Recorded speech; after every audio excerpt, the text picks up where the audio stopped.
Hello အားလုံးပဲမင်္ဂလာပါဆွဲရွာ page ကမိခိုင်ပါကဲ55လမှရှိတဲ့ coffee ကိုတောက်ပြီးကြပြီလားမိခိုင်ကတော့တောက်ပြီးသွားပါပြီအမှန်ကတော့ဒီ coffee ဆိုင်ကိုတွားကျင်နေကြရပေါ့နော်အချိန်မပေးရနဲ့မရောက်ဖြစ်ဘူးရောက်သွားတဲ့အချိန်ကလည်းညဘက်ဖြစ်နေတယ်အဲ့တော့သူ့ရဲ့ decoration ပုံစံကလည်းစမ်းနေပေါ့နော်အထဲမှာမှောင်ထားပြီးတော့အခန်းထဲဝင်လိုက်တဲ့အချိန်ကျတော့မှသူကရွှေရောင်နေနဲ့တောက်ပြီးတော့လင်းသွားတဲ့ပုံစံမျိုးအဲ့ဒီ design ပုံစံမျိုးလေးလောက်ထားတာတော်တော်လေးမိုက်တယ်ပြောလို့ရှိရင်55လတက်တဲ့ခါကြလို့ရှိရင်ပုံမှန်တိုင်းပဲပေါ့နော်အထက်မြင့်ကိုတက်တဲ့ခါကြလို့ရှိရင်လေနားဥတဲ့ feeling မျိုးအဲ့လိုမျိုးခံစားရတယ်ပေါ့နော်အဲ့ဒီ feeling လေးတော့ရတယ်သူအထဲထဲမှာလည်းဒီထိုင်ကုန်လေးတော့သူထားပေးထားတယ်ပေါ့နော် decoration ဆင်ပေးထားတာ55လကနေပြီးတော့အပြုံကြည့်ရင်တော့ဂျာတိဥတုက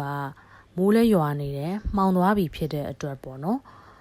အပြုံတော့ကောင်းကောင်းလေးမမြင်ရတော့ဘူးဒါပေမဲ့သူ့ရဲ့အတွင်းပိုင်းဒီပေါ့နော် coffee ဆိုင်ရဲ့ decoration ပုံစံမီးလေးတွေကတော့တော်တော်လေးလာတယ်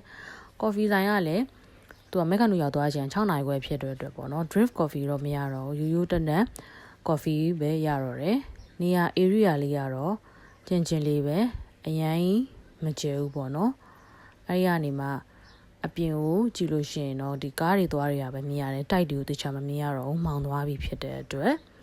coffee လေးကတော့150 100ပေါ့နော်အဲ့ဒီဝင်ချင်းရှိတယ်ကဲနောက်ခါကျတော့မှထပ်သွားပါအောင်မယ်နောက် vlog တွေမှာပြန်ဆုံပါမယ်နော်အားလုံးပဲ bye bye ပါရှင်